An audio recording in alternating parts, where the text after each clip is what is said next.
Mavi Legaspi, hindi kinaya ang pagiging silosa ni Kailin Alcantara.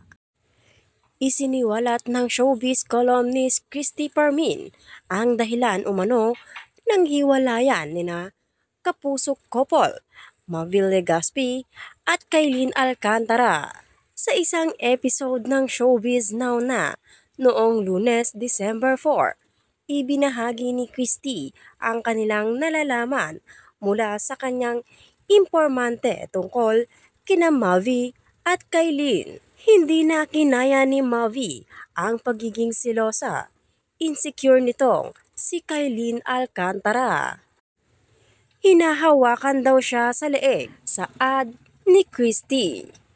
Wala namang lalaking papayag ng ganon. Kaya ka nga nakikipagrelasyon para maging masaya at maligaya ka.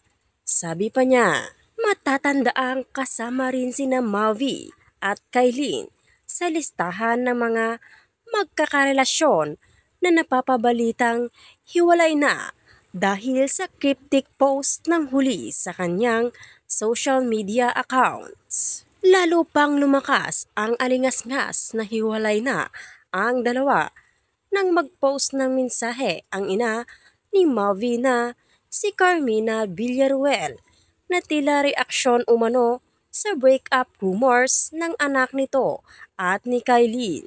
Bagamat wala pang kumpirmasyon ang balitang ito, may mga ulat namang nagsasabi na mukhang maglalabas umano ng joint statement ang dalawa.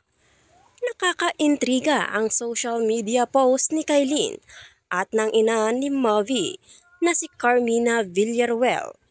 Nagmumukhang mama's boy si Mavi Legaspi. Ayon sa source, maglalabas ng joint statement sina Mavi at Kailin kaugnay sa estado ng kanilang relasyon. Galingan na lang sana nila ang kanilang pag-arte upang may mapatunayan na sila sa pagiging aktor nila. Hindi na maipaliwanag ng lahat kung anong meron sa stars, bakit nagkakahiwalay, at bakit naging mainit ang mga tao na umabot sa pisikalan ang mga awayan. Sabi nila, baka epekto ito ng Mercury retrograde. Malamang may paliwanag dyan ang mga magagaling na astrologers at feng shui expert. Pero ang dami nang sumasakay, ang daming nagdudunong-dunungan, ang daming may alam. Mag-ingat lang sa ibang nagsusulat ng mga bigay na clue, lalo na kapag nagbabanggit ng pangalan. Naghahanda ang legal team ng isang artistang involved sa hiwalayan. Dahil kapag may mabasa silang malapit na clue ng artistang ito, tiyak na tatapatan ito ng demanda.